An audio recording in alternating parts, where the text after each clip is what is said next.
Greetings, everyone. Welcome to the Edible Spirit Hour. So happy to have you. Thank you, as always, for being here. We are a community. We are collective.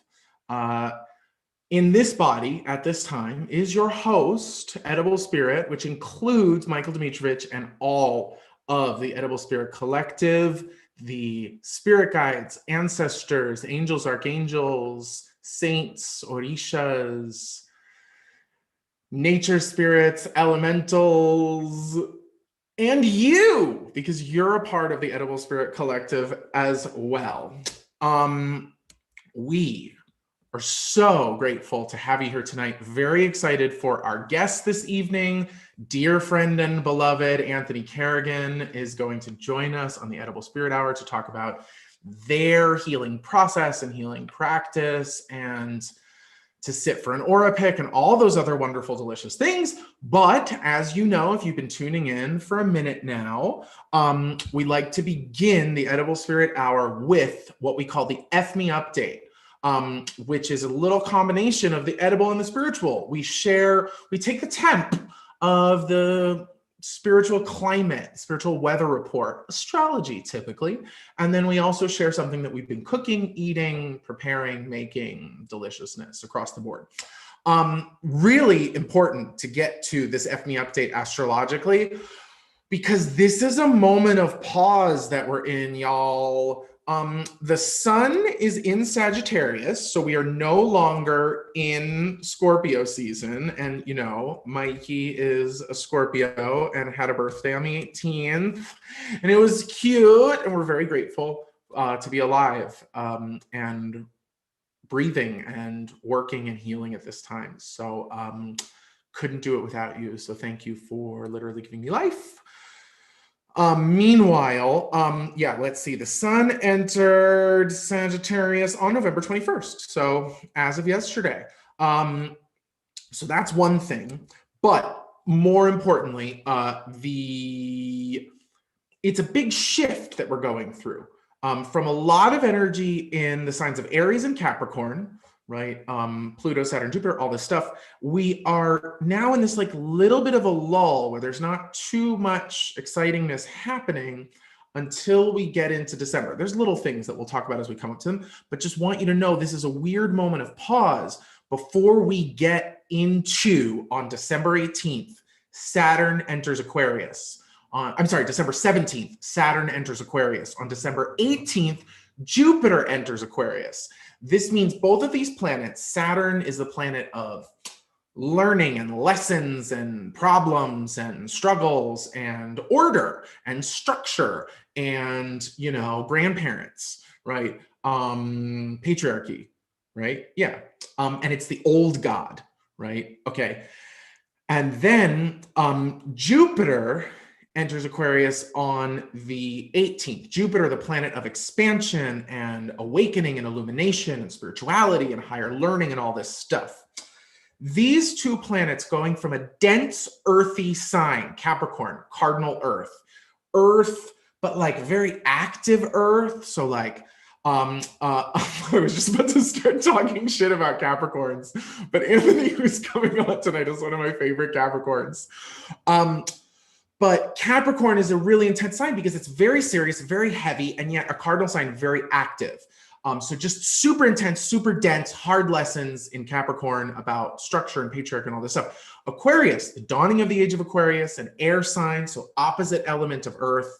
It has to do with electricity, connection, social orders, social factions is the side of Aquarius, but the lovely side of it is this kind of like air, detached and yet like very generous, not because like I love you or want to fuck you, but because we're tribe, right? We're I mean, I may love you, I may want to fuck you, but Aquarians have that kind of like flower child vibe of like, we are one and I'm going to prove it to you by rocking your world and blowing your mind and honoring traditions, but changing everything as well. Long story short, the main thing about this is that it's big fucking astrology, and these two planets, Saturn and Jupiter, form a conjunction in the sky on December 21st, which is the day of the winter solstice. So solar calendar, right? When the sun enters a new season, right? When the sun enters a new sign that starts a new season, that's a solstice or an equinox. Winter solstice is all about going in, getting rid of what's not needed, austerity, simplicity, streamlining. Yes, and that could be fucking terrible with lockdown, but it could also be a moment where we do some deep fucking reckoning, right? Which is, here it comes, it's happening. And yet, it's such a big deal that these planets are moving from Earth into air signs, from Capricorn into Aquarius. The fact that they're happening in this moment in in a very specific place too. They're happening in very early Aquarius. It is a combination of difficult lessons and tremendous expansion of Saturn forming new structures while Jupiter like shows us what we're made of and expands and illuminates, right? And both of these things happening in Aquarius are just going to give us a totally different experience of ourselves and our world and our life. It's like going from under a rock to flying, right? Like climbing a mountain to hang gliding, right? And believe me, there's all sorts of fucking problems that can come with hang gliding and the internet and all this other stuff. But in Gen, there's a really big shift afoot. So if you feel a little bit better, but not as great as you'd like to feel, you're in a good spot, in a good squishy zone of like lull. Sagittarius is this, when the sun moves into Sagittarius, it's the season of optimism, hope, of, yeah, like we said, higher learning. Jupiter and Sagittarius are connected. So expansion, benevolence. And that sort of wants to wash throughout the whole season, even including Thanksgiving, but we'll talk about that later. Main thing we want you to know is that we're approaching a full moon, November 30th, right, in Gemini. And then a couple weeks later, these big planets move into Aquarius. So we got about, what are we? We're at the 27th. Yeah, so we got about a month before this conjunction. And I'm telling you, it's gonna be weird and crazy and suddenly make us feel like we're living in a whole different world, because this conjunction, if I'm correct, happens about every 20 years. So it's a big one.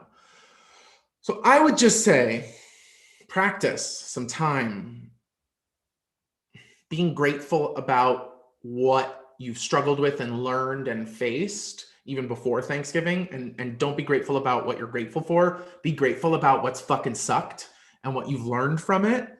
And also be grateful about how you've grown, and maybe write a list, itemize a list about it. I'm just offering that in terms of bringing in what I've learned, Saturn, and how I've grown, Jupiter, in advance of this conjunction, so we can kind of like body surf into this moment, riding that wave of Jupiter, Saturn, okay?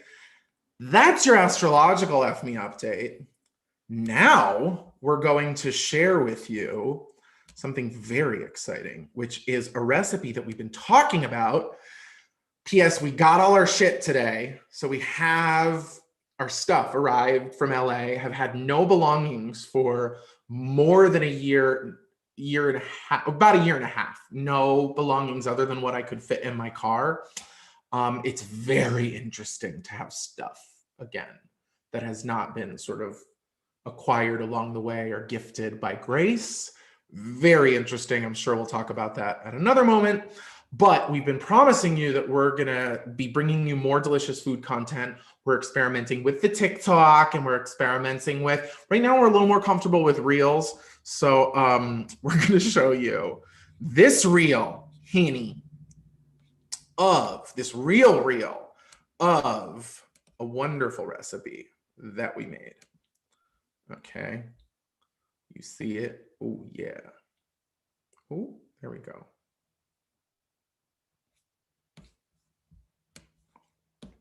Cool. Okay, so, yeah, no, we don't want that. We don't want you to see everything. Oh, good. Sound. Okay, here we go. So we basically start by taking a delicata squash, which is this gorgeous squash, cutting it in half, scooping out the seeds, and then we cut it into rings, and then we put it into a bowl and dress it with olive oil, chili powder, garlic powder, cumin, cinnamon, chili pepper. And we lay it in one thin sheet, one line, roast it at 400 degrees for about 20 minutes. Flip them all, another 20 minutes. You could go longer if you want. You just don't want them to burn, but you want to try to get as much, the more liquid you get out of them, the sugarier they taste, okay? So we're super stoked to be showing you this. One more time. Yeah, you see, that's the cumin, spices. It's very simple stuff. We're going to make this more pro for you as we cultivate and develop our skills. And hi, everyone. I love you all. Thank you all for watching. Okay, that's your F Me update. We made those delicious. Oh, you're not supposed to see all those things. Okay, I'm going to figure it all out later. Meanwhile, let's stop this. We'll bring you back. So yeah, that's your F Me update. Delicata squash rings and Saturn and Jupiter about to go into Aquarius. Okay, it's a new era. It's a new beginning. Fraternal love, right? Brotherly, sisterly love. Get with it. Stay connected. Don't separate. Seek inclusion, inclusivity, warmth, connection. Okay, love you all so much.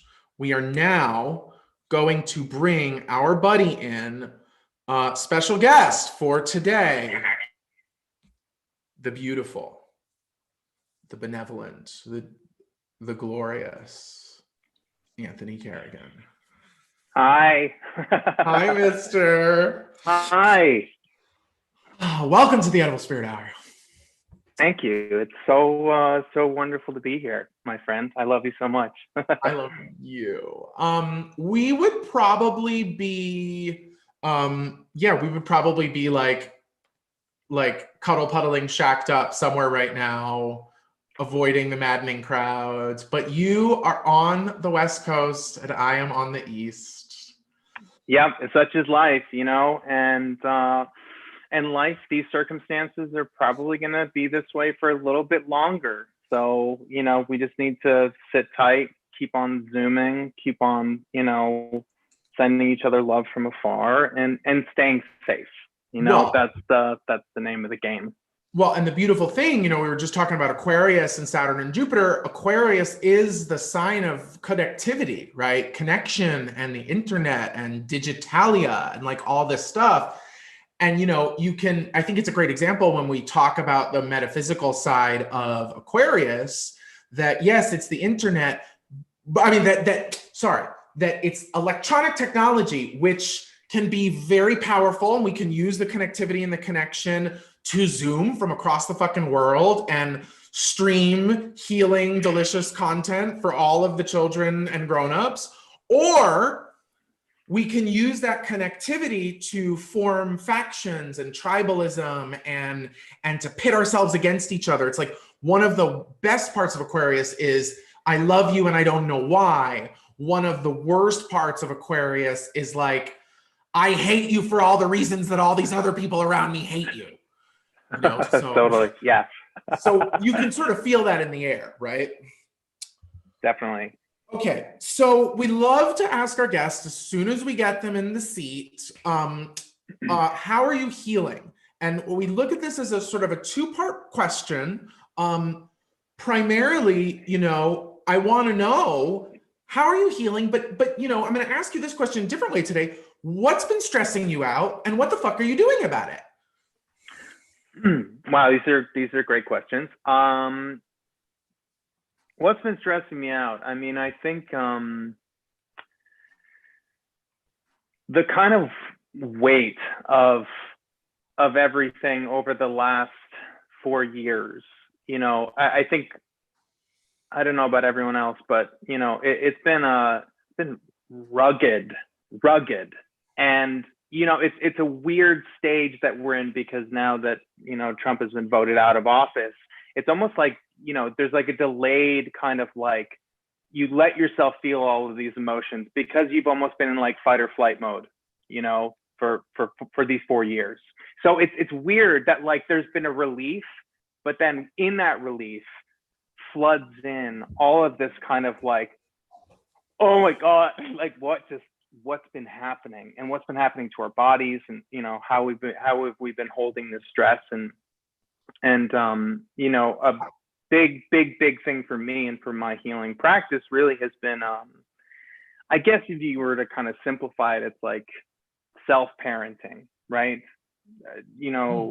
This son of a bitch who's been occupying so much of our wavelength is, he's a bully, he's an abuser, he is someone who has been just making things difficult for a lot of people. And if you have been abused or if you have been bullied, especially, that part of yourself, has been triggered and has been, activated and re-injured during this time. So I think, when I really felt that was during the debate, was during that first debate. I felt so fucking crazy. That was, I think, when I realized how traumatized I was, but everything was still so much up in the air. It wasn't until Biden gave his speech, like, now I guess a couple weeks ago, or I don't even fucking know what day it is or when it was, same as everyone. But that was when I realized exactly what you're describing, where I was like, yeah, for sure. And so I think, this time has been really crucial for me to, get in touch with those parts of myself that do feel, that, susceptible to being bullied, susceptible to being, weaker than most people. That's what the belief is.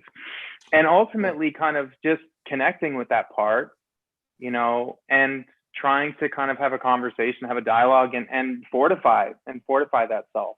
So it's, in a sense, it's like kind of, getting to know that little kid who got bullied and trying to, bridge that gap and offer some healing and some confidence and some strength. Cause then, cause it's like, it doesn't matter if one part of us is super, super, super evolved. Mm-hmm. If another part is still, deeply, deeply wounded and in need of care and in need of, love, if that part is blasting off into the stratosphere, it's like, you don't want to leave the little one behind, No, you can't, because then you end up having, you can, but you end up having an incomplete, what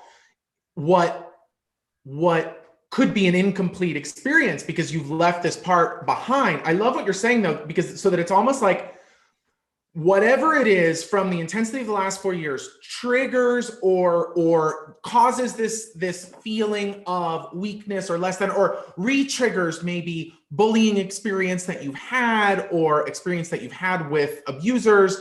And so anybody, I think a lot of people can totally relate to that. What I love about what you're saying though, is you've given a great example of what we've been talking about for a few weeks in terms of shadow work, right?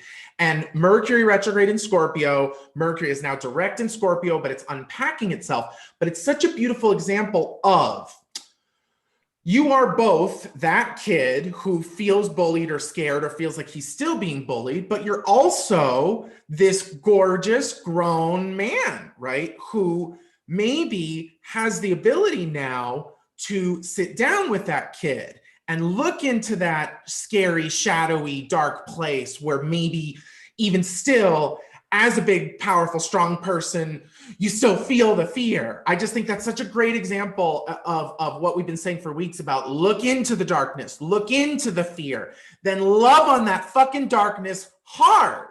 It's you grown you can say to scared you, hey, I gotcha. What are we gonna do now?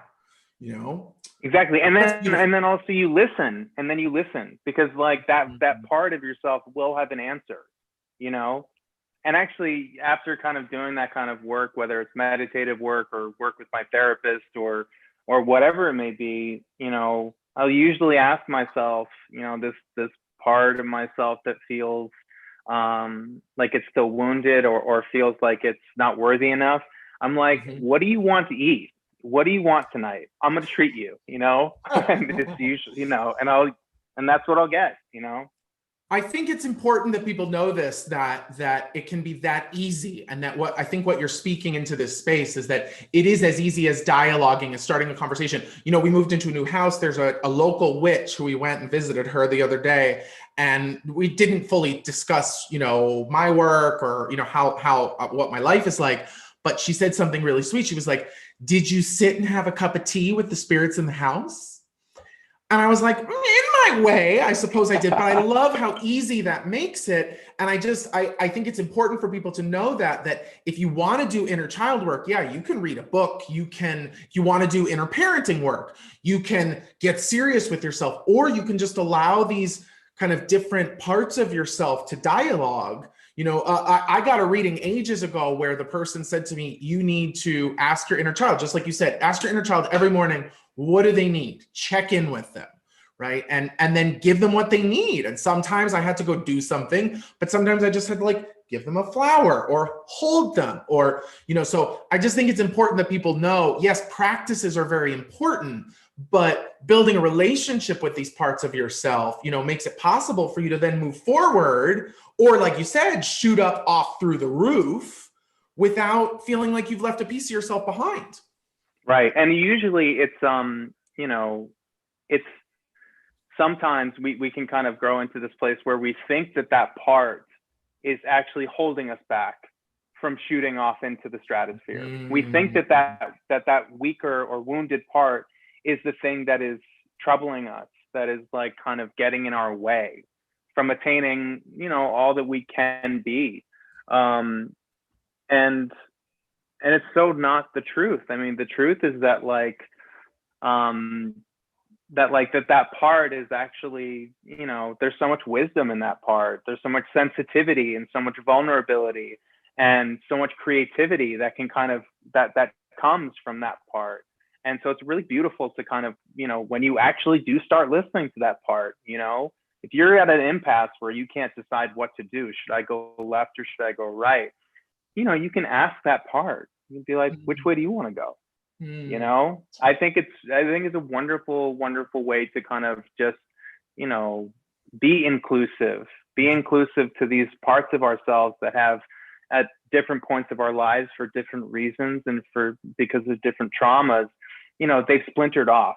So then to wrap it all back around, one tight family, just living life as we, as best we can, really. I'm just getting flooded with bumps. And so I'm listening to Spirit and just going to try not to be too heavy-handed with this and just say it. I mean, it feels to me like you just described what you do for a lot of people, right? That you play all of these different characters, that you show up in all of these different ways, sometimes hilarious, sometimes evil, sometimes both, right? But at the same time, I've known you for a while now, and I think it's powerful because, I know what I want to ask you basically is what is the healing work that you do with others? I know you work with the Children's Alopecia Project, right? Mm-hmm. And you've worked with them for a while. So it's just interesting because I'm trying to connect the dot here, which is here you are putting your big, beautiful, bald head on a screen in various different roles.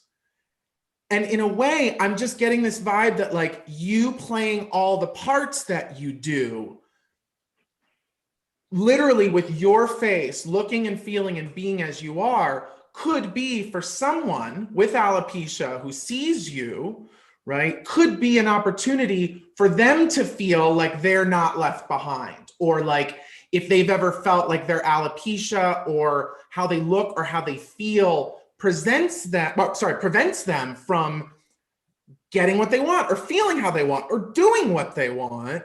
I just never thought of it that way, because I always think about you as the actor and then you as the activist who works with kids and who's putting yourself out there, to be there with people. But can you tell me something maybe about, like, has anybody ever said to you about representation, about you, about what they saw in you and what that meant for them? That's kind of what I want to know. Yeah, absolutely. I mean, there's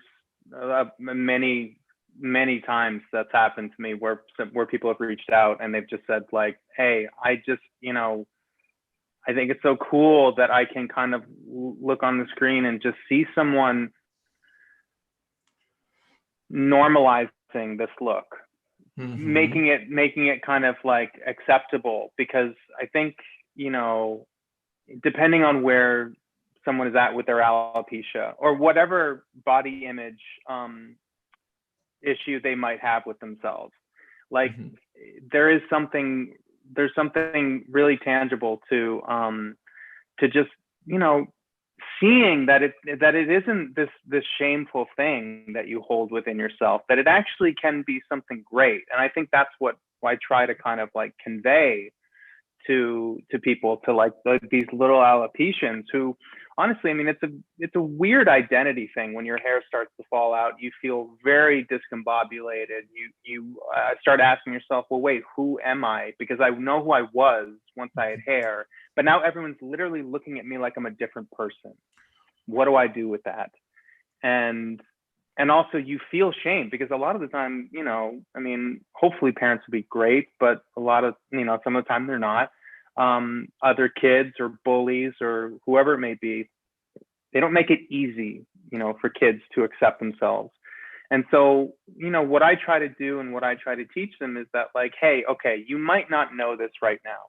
You might not even be able to understand this right now, but just know that, like, this thing that you don't feel great about in terms of how it makes you feel and how it's stopping you from accepting yourself, this thing can actually turn into like your ace in the hole. This can be actually the coolest thing about you if you let it. And it can take baby steps, a lot of the time it really does, but like you can really make it something that you truly love so much about yourself. And I think that extends beyond alopecia. That extends to anyone out there who's feeling something, I wish this part of my body were different. I wish I could change this. I wish I didn't have this. Like, you can actually turn that around and have a conversation with that part and love that part and be like, hey, I got you. I'm not turning my back on any part of myself, and that's what real love and acceptance is about. It's really powerful too, though, because, it's interesting. I don't know what I thought. Because it is visibility. So, as a kid if a kid has hair and then loses their hair, it's going to have so many different repercussions. And so many fucking parents too are very aggressive about what their child is supposed to look like and what they're supposed to do and how they're supposed to act and all this stuff. But I also love, I was going to say to you, it's like, so you don't just, there's probably something really healing about seeing you, but then you do work with kids to bring this healing home and ultimately help them to understand how to do this scorpionic process that we were talking about. And this is one of the big mysteries and secrets of Scorpio, is if you look at the thing that you're afraid of, or at the fragment of yourself that you're afraid of, or that's holding you back, or that hurts, or that you judge, or that you don't like, or whatever it is, if you look at it for long enough, it doesn't just transform, it transforms and then it releases power. Right? Yeah, you're alchemizing it. You're like transmuting it into something else. Yeah, absolutely. And the first part of that in the healing process, whenever I'm working in a healing session, or whenever we're doing aura reading or chakra work, it's connected to the root chakra. Root chakra is about what is. Second chakra, how does it feel? Third chakra, what am I going to do about this feeling? And I think what a lot of people forget is they end up getting so caught up in how they feel and what they're going to do about the feeling that they forget to accept the circumstance as it is to begin with. This happened for me with the opposite of alopecia. This happened for me with shoulder hair. I used to be so insecure about my shoulder hair. It was the only thing that I got waxed. And then I was like, bitch, if I stop caring, everybody else is going to care. So it was literally every time I would take a shirt off or wear a tank top, I would be like, oh, this was my energy. It was like, you know, absolutely. And it is it's not going anywhere. Hold on. You froze for a second, babe. Wait, come back. Hold on. Oh my gosh. Well, this is exciting. This is the first actual technical glitch that we've had. Let me see if I can do something effective here. I'm sending him back and I'm bringing him back in. We'll see if that resets things. Meantime, okay, well, we will see what happened with Anth. But meanwhile, unfortunately, I'll have to give this to him while he's in the waiting room, but I want to honor all of your beautiful people's time and attention. So we're going to share. We're going to share a little screen with you. Let's see, are we mirroring? We got it. We got it going on. Okay, are you back? Hey, I'm back. Hi, buddy. Yeah, I don't know what happened. Was that me or was that you? It was you. You froze out for 1 second, and it just glitched. It's all good though.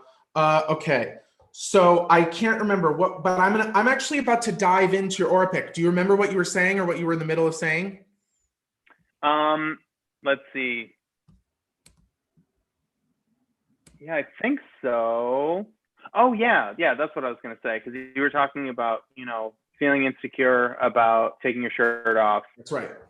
And I think it's so interesting because you talked about it, you know, your energy being, you know, changed because of accepting yourself. Mm-hmm. And so much of the time, I think we have this kind of sense of like how it looks. And that is the thing that people are drawn to. But actually, I really don't think it is. Mm-hmm. It's not that. It's actually, you know, when someone has that thing, when they accept themselves so much, it's that kind of thing of just like, I don't know what it is about that person, but I'm so drawn to them. Like, what is it? Like, why are they so confident? What, you know, and if you were to really kind of like, tease it out, you'd see that like, well, I don't think it's because they've got a perfect body or a perfect face or whatever society's kind of expectation of them is that they're living up to. Mm-hmm. It's actually just that they are, you know, they're accepting, you know, they get it. They're like, hey, listen, I've got my problems, but like, so what? I'm not going to judge myself, you know? You know, I had someone that when I was directing plays all the time, this was a while ago, I had someone directing a play who had something that they were born with that had caused their fingers to grow in a unique way. And what was so interesting, it was a great example of glamour, was that I worked on an entire play with them, and myself and no one in the fucking cast knew or could have known. It was so wild because this person had been working with this element of their unique experience for so long that it was not a fucking issue. It was so much a part of themselves. And I think it's really interesting, you know, when you talk about like old school spells too, right? And the idea of glamour, that was the idea of glamour magic, was not that you're actually changing your appearance, but that you're changing the energy around yourself in order to lead with a certain kind of appearance that, you know, that's very interesting. But then, but what you're describing and the difference between glamour magic and actual alchemy is that you're not casting a spell to make people see you the way you want to be seen. You're casting a spell to make your fears and your insecurities your bitch, so that they become a platform that you're standing on top of, right? That's right. Yeah, it's like the I remember you telling me about this specifically, the chariot card, you know, where it's like these you know, these two like monstrous things that are kind of hitched to the chariot, and they are driving you where you want to go, you know? Right. I never thought about it, but it's almost like the chariot is when you become your own ride or die. Yeah. Exactly. Okay. So I'm working on your AuraPic. It's very exciting. Big fucking colors for you, bro. I'm not done yet, but okay. No, I'm loving it so far. I'm loving it. There's pink and red and pink showing up on this side. That's very interesting. There's a diaphanous kind of purple, energy that is coalescing around the solar plexus. We'll talk about that in a moment. And then there's these beautiful sort of neon lines of purple. Is there anything else? Yeah, there's something blue that wants to come in. Okay, what's blue here? What's blue? Is it this one? Yeah, we'll do this one. We'll do this blue, and we're gonna make it a kind of navy indigo. So into this. Okay. That's what we're dealing with. Okay, so I'm going to talk to you about this now. So pink is the color of spirit guides and ancestors, okay? There's all of this showing up on your left side. There's a layer of it close to you, which means your guides and your ancestors are close and they're working with you. There's a layer of it on the outside, which is saying your guides and your ancestors are close and they're protecting you. There's a layer in the middle that's saying, pay fucking attention to the fact that your spirits and ancestors are close to you and with you, okay? It's literally saying like, also when these pink colors show up and it's not just ancestors, when it's also your spirit guides, they're showing up to help you do what you came here to do and help you to stay on purpose, right? To stay on point. And I would just say that, in this case, I would say reinvigorate, clean, clear, light some candles on your ancestor altar, like give it a little bit of a freshie. And then maybe once a week at a time that's conducive to you, sit with your spirit guides, invoke them, channel them, automatic writing them. I know you know how to do this stuff, so I'm not giving you the big explication of it. But the idea is to just take the guidance from your guides and to build up the connection with the ancestors. Oh, fuck, it's so cool.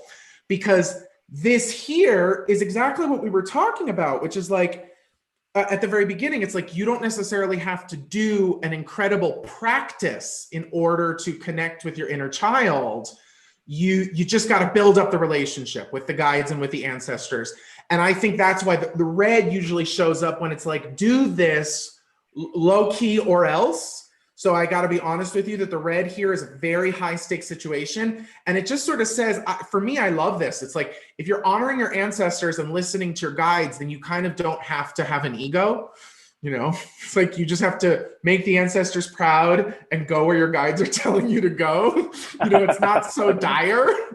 And yet this brings us to the purple of what's going on around here with you, which I love.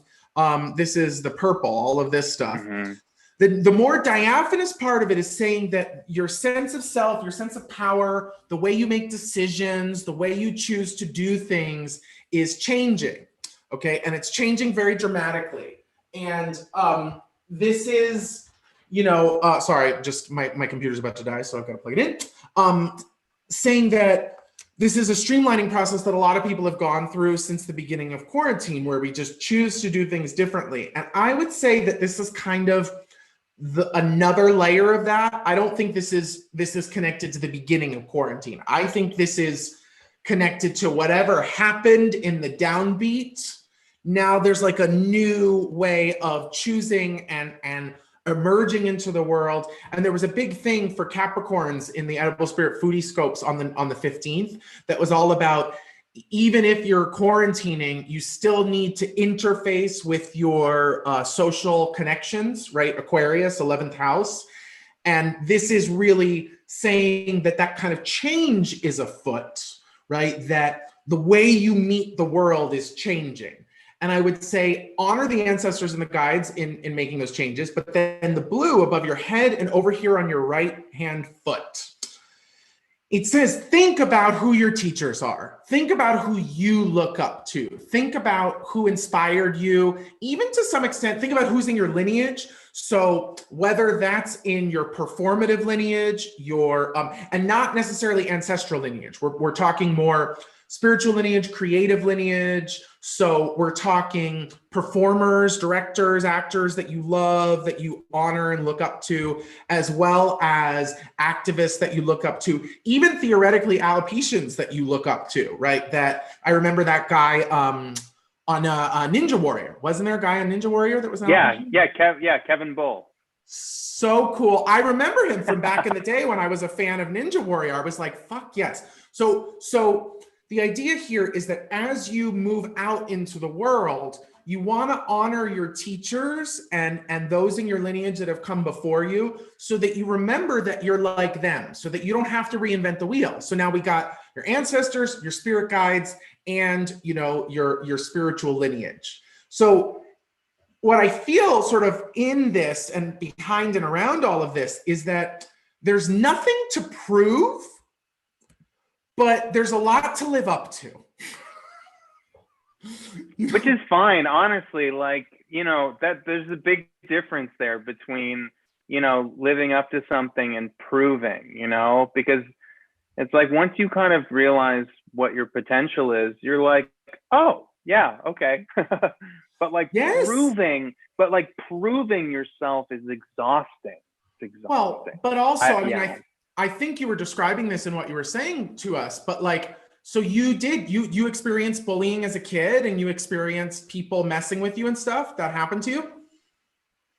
Oh yeah, definitely. I mean, specifically around my alopecia, and I had, spots.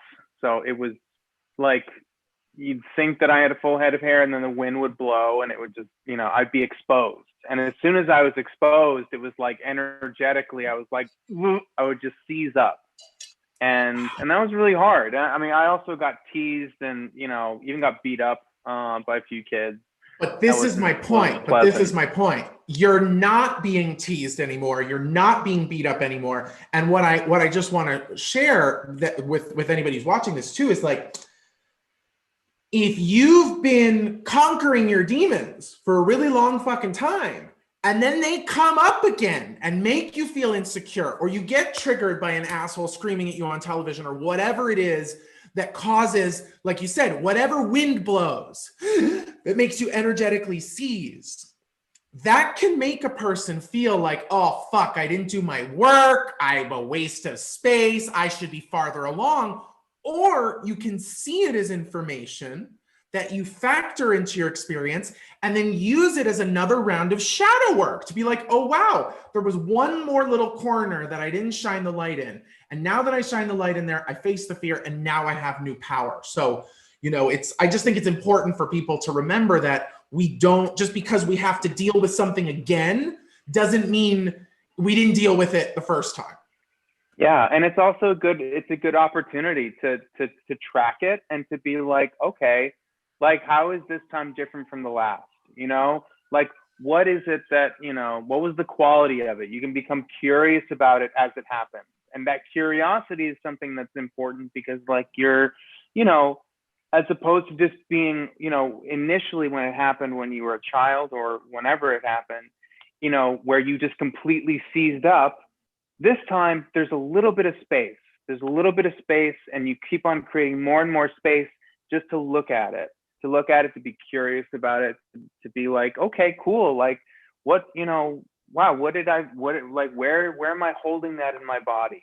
How did that make me feel? Like, how long did it take me to kind of like melt back into a kind of sense of like, oh, okay, I'm kind of back, from that triggered state. But I also think there's something really important to add on here, which is that, you've been working your path for a really long time. You've worked with therapists, you've worked with healers. I just think it's great for people to know that this is what we ask for help for. This is why we look for a therapist, or why, any number of the guests that have been on this show that we can work with, because it can become difficult to hold space inside of ourselves for the deficient self or the child self or the adult self, the parent self, while being triggered, right? So I just to say, we're talking about this very casually because we love to talk about this shit, because we've done a whole lot of work in our lives, but you still work with practitioners. I still get healings. It's not like we're just sitting here having healing conversations in our brains 24/7.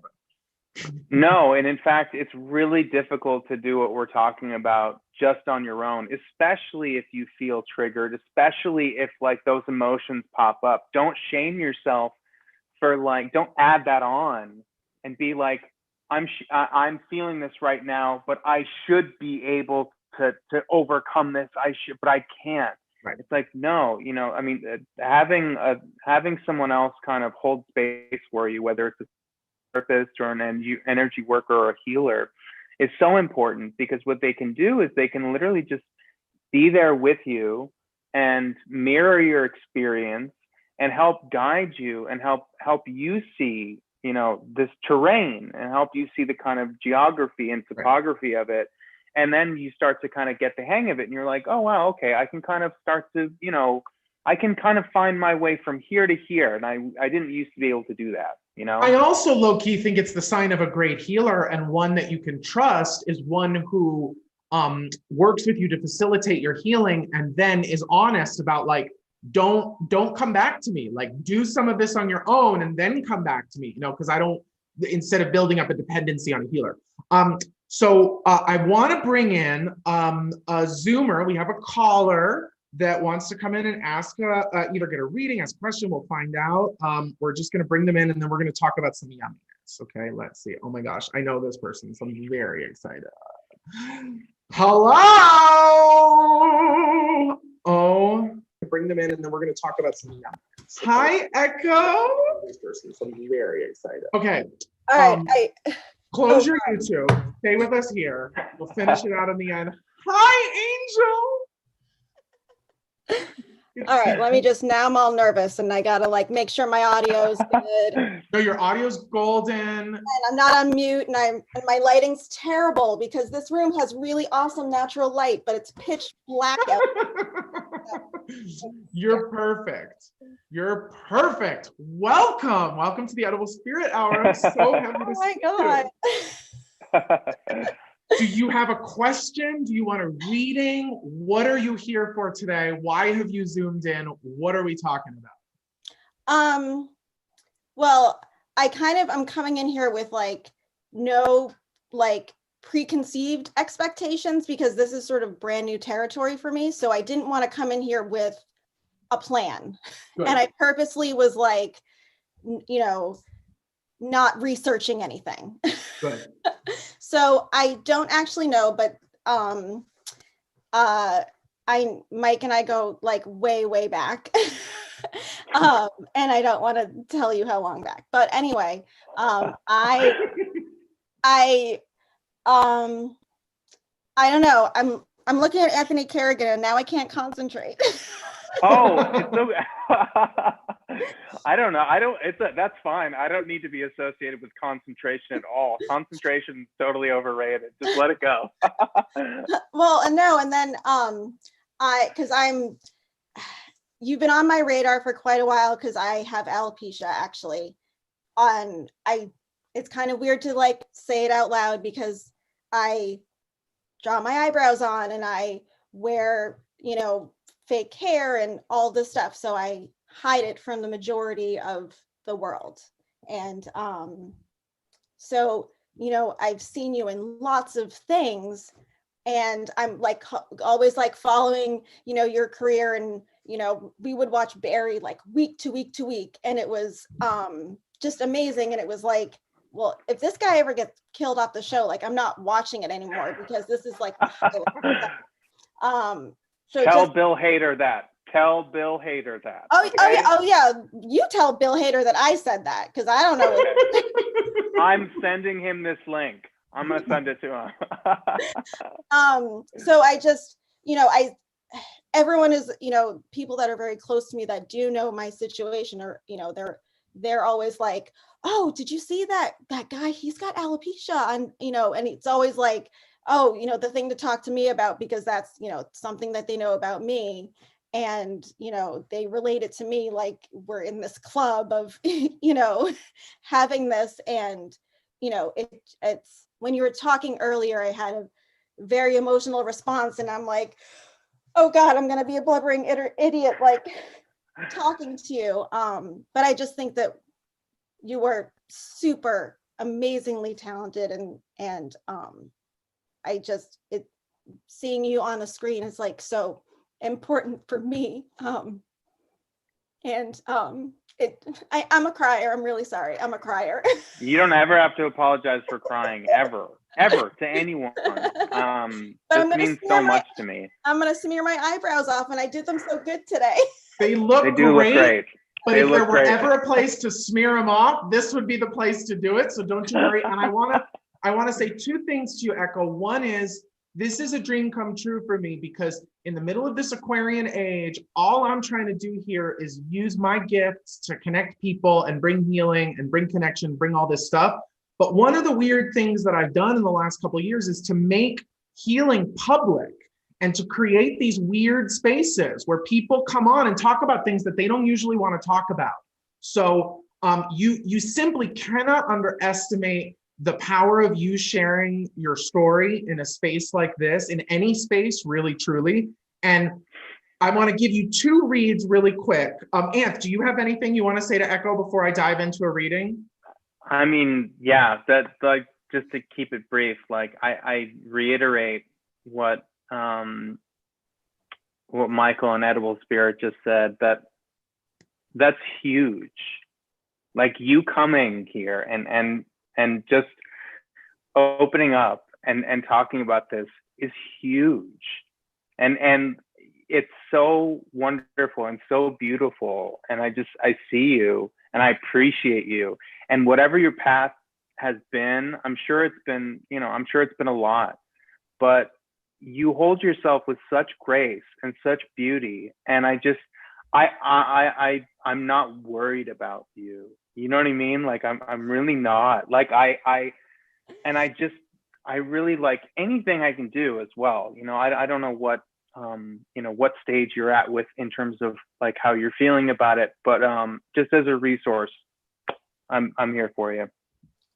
I really, really appreciate that. And it's such a weird thing because, there's a lot of guilt associated with it because it's autoimmune and could be any number of causes. So you always try to find like, well, maybe I could be doing something else. And maybe if I was less stressed or, it always has all this guilt associated with it. And like, yeah, what if I just try this medication or I try this? And it's been varying degrees for about 12 years. And I thought it was like, oh, this is great. It was all fine. And then somehow in March, it was just all downhill. And so it's progressed pretty rapidly, like the worst it's ever been. And I'm like, yeah. Well, yeah, I'm stressed. Am I any more or less stressed right this second that I have been in the past? I don't know. But it's a guilt. You feel guilt ridden, like I should be doing something else or I'm doing something wrong. It's very strange. Let me slip in real quick here, Okay, because yeah. No, you're not sorry. I'm speaking directly to what you're talking about. So I got an energetic reading for you. First thing to remember about a reading like this is that it's meant to be healing, and it's meant to name things and touch things that you don't have to carry anymore, that you can clear. Okay. Everything for you came up around your solar plexus. So it's connected to the stomach, to the sense of I-ness, the sense of ego. Who am I? And I felt this just tremendous energy of holding that then opened and released out down into the earth. Okay. Just okay. So I'm getting bumps from this, but I'm not qualified to say anything about your medical diagnoses. But I would say to you that if you're holding or if you're hiding in any way, shape, or form, it's going to greatly increase your stress. It's going to greatly increase and then when you try to keep a secret, it keeps more guilt, right? When you try to hide it, and all of that makes the solar plexus go, this is who I am, this is who I am, this is who I am, this is who I am, this is who I am, this is who I am, tight. And guess what though? It's like,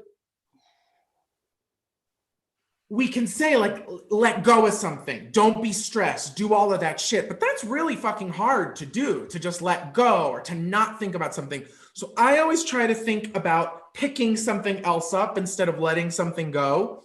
I used a deck that I really love. It's called the Sacred Symbols Oracle deck by Marcella Kroll. Fucking amazing.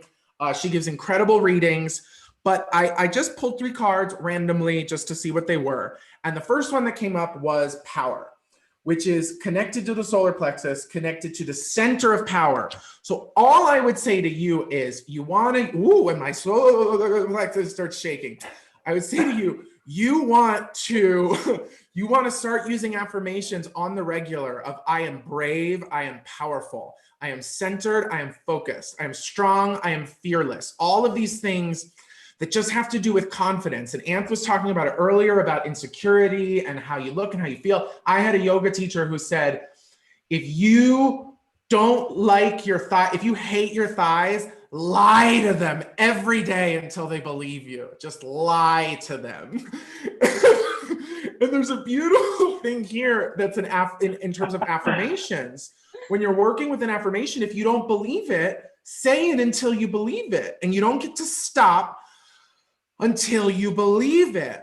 And so what you end up doing in that process, so anything having to do with confidence, I'm not checking my watch, I'm checking the goosebumps, the truth bumps, right?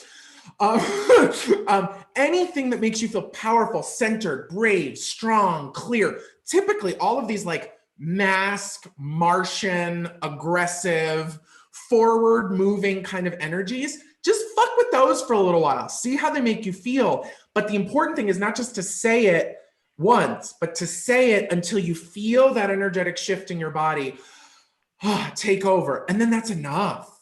And then that's enough for the day. And it will save you a lot of energy and stress. Because the other thing that came up was 2 other cards that I pulled for you: safe travel and stormy, which is really interesting. Okay. So I think this was Spirit's read, right, through the cards of your power being locked up, right, because of fear or because of insecurity, because of whatever, can make things much stormier than they need to be, can make things much more sort of rickety-rockety. But I think what's really important about this in terms of the safe travel is I'm reading it in terms of, what do you want? Where do you want to go? Where do you will to take yourself? Where do you will to progress? And all I would say here is just that it's the same energy that keeps you stressed. It's the same energy that keeps you, that you're thinking, oh, how do I get less stressed? I'm just calling it tight. I'm just calling it locked. I'm just calling it whatever this kind of bundle is, right? Mm-hmm. And so the theory here is that it's the same energy that keeps that ball tight, that is the energy of where do I want to go? And ultimately, what do I want to stick my dick in? Sorry, but that's the statement. I'm saying. I was afraid I was going to swear. And then I realized, okay. No, it's you. It's literally, I used to have this friend who was always like, if I had a penis, I would just walk around and put it on the table. Just put it on the table. And then I'd be like, where do I want to put my penis now? Where do I want to put my penis now? I'm going to go put it over there, right?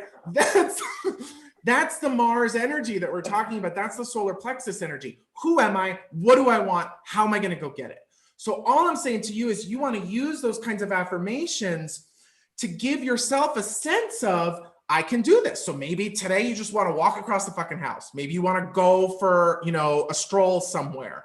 It's literally just about trying to minimize the tightness and the what do I got to hide and what do I got to keep and what do I got to not let out into, I want to go there. I want to do this. I'm going to go do this and I'm going to do that. And fuck you all. I don't care. I definitely need to redirect it. Yes. So think about it. The things that can move me forward instead of like shy away from. And exactly. And so I think this is what's beautiful and why I'm really grateful. You found us tonight. You connected with us tonight. You connected with Anth.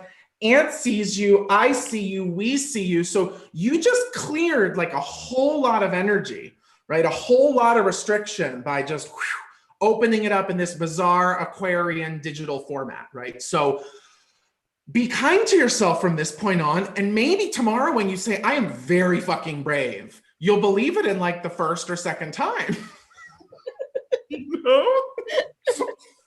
Exactly. And it's always scarier when you're balled up inside, you know, like wondering what it's like out there. You know, it's way scarier. But when you do take those, even just like a couple steps, you know, it actually is quite liberating. And you know, and then you start to kind of really examine, you know, like, wait, what was I worried about before? What was I stressed about before? Like, whose expectations was I trying to live up to? What was I trying to prove? Who was I trying to prove it to? You know, all these things that go unchecked while we're kind of tensely balled up. We don't realize it until we actually do venture out, and then we start to see like, oh shit, wow, okay, I've been living in hiding this whole time, and like I was doing it because of this. I was doing it because of this. I was doing it because of this. And once you identify them, you can start to let them go. You take off that fucking mask, although, you know, but like keep that other mask on. You're a goddess. Right. My God, your Nintendo mask is amazing. When I saw your picture on Instagram, I was like, I love that Nintendo mask. Was great. Oh, cool. Thanks. So good. Yes. No, we're removing existential masks, but wearing actual masks. Yes. Well, thank you so much, Echo, for tuning in and for coming on. Well, thank you for taking the time. It's so nice to see you. Oh my God. And Anthony, can I call you Anthony? I don't know. Yeah. I feel like I know you. I feel like we're all friends, right? No, we're friends. We're friends. Absolutely. Okay. We're friends. And listen, I'm here for you. I'm here for you whenever, you know? I really appreciate that. Yeah. Wow, this is overwhelming. Thank you both so much for like taking this time and sharing this information with me. This is like overwhelming, like in a good way, and I'm probably gonna cry after this, but like I cry at everything, so yeah. It's literally why we're here. So thank you, Echo, for coming on. All right, we'll see you next time, Angel. Bye. Well, that was nice. That was wonderful. Okay, so we're going to finish up here by talking about yumminess. So what is something that is of this earth plane that is really fucking delicious, something that you love? It can be food, it can be something else. What's something yummy that's of this earth plane that makes you feel divine? Okay, well, so I think probably, you know, Haribo gummies, but like not the gummy bears, because listen, there's a whole array of them. I don't know if you've ever walked into one of those bodegas where they've got like the jackpot, like all of them in a row. Oh, I know where those bodegas are. Yes. And like so there's one called Twin Snakes, right? And there are these two snakes that are connected together, and one is sweet and the other one's sour. And they are delightful. And I'm sure that's something we could probably unpack too, just in terms of, you know, like why that's so delightful. And, you know, very I think it also pertains to what we're talking about tonight as well. It's true. It's very, very, very that. And for me, you know, what's making me feel divine are these things, right? Like, this is Heart Shield. This came from the Dragon and the Rose, from Karen down at the Dragon and the Rose in Santa Ana, was gifted way back in the day, but all of our crystals just showed up today. All of our stuff like got here, and it's just been this really interesting process of like having a year and a half of no belongings or very few belongings. And then all of the streamlining of COVID and George Floyd and Breonna Taylor and Black Lives Matter, and like just all of this streamlining that's gone on. I release so much attachment to all of these objects that have been in storage for this really long period of time. And yet now that they're here, I'm realizing how much I took for granted when I had all these things, and how many things I had tied up in my identity, like a book that I never read, but that I needed there because I liked how it made me feel. And now I'm like, oh my God, I could read that book. That would be something. Like, I'm so I'm just gonna sit there, you know. So I'm really just kind of getting into the thingness of these things, and how many stories are associated with them, and how they can make you kind of time travel, and how you don't want to be too attached to them or their meaning or what you think they mean about you, but yet at the same time, like a sacred relationship to a power or a powerful object, you know, it just creates more and more power and more healing and all this stuff. So, you know, I think a lot of indigenous people talk about it as existing in right relation to things, right? In right relation to the earth or your belongings or to animals or to spirit, to all of that stuff. That's right. Yeah, that we're the stewards. We're the stewards of things. You know, we don't really own anything. We're just stewards. We're just kind of, you know, looking after things, you know? You know, it occurs to me, we're a little bit over, so we're going to end in just a moment, but it occurs to me that we're about to be at Thanksgiving. How are you feeling about Thanksgiving this year? What are your thoughts on the holiday? How are you processing this holiday of all things edible, right? And grateful. Yeah. Listen, I mean, I think, okay, I don't really dig on Thanksgiving too much.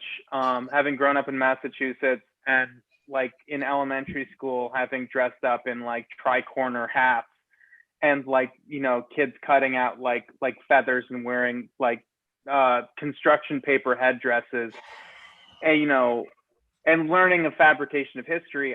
You know, once I've learned the truth, I was like, okay, Thanksgiving's not for me. No shade on anyone who wants to kind of do that, but I think learn your history before. But hey, there's nothing wrong with gratitude. Gratitude is just cultivate it every day, you know, give thanks every day. Right. Like, don't just wait for that day to kind of have a moment around the table, you know. And the other thing too is, I think, try to be of service, you know, give of yourself. No, don't just be thankful for what you are taking in, give of yourself, you know, be of service, you know. And also, maybe this year, don't fucking do Thanksgiving if you haven't. If you're having to travel to your family, don't do it. If you're having to engage with people who are not in your pod, don't do it. The stakes are too high. We're in a pandemic. The rest of the world is not doing this.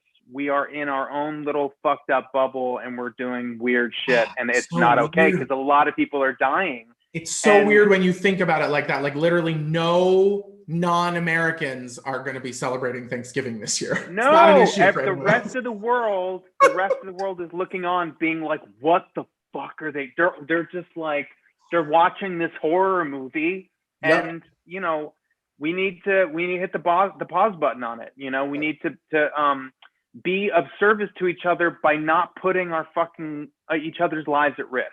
You know, that's a great way of being in service to each other, you know? No, and I agree. And I think it, you know, I was feeling very hardcore anti-Thanksgiving for a minute for all the obvious reasons, right?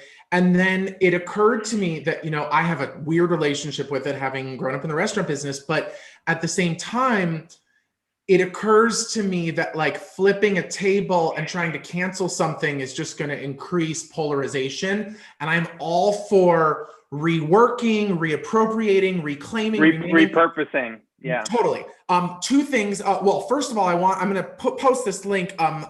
Someone told me about an amazing person named Christine Nobis, who has an organization called seedingsovereignty.org, which is talking a lot and creating initiatives to basically dismantle the mythology of Thanksgiving as we know it, and not just have like Native American Heritage Day the day after, but actually work with the hearts and minds to cause people to wake up, to be like, this holiday is actually really fucked up and low-key a lie and very traumatizing for a whole lot of people.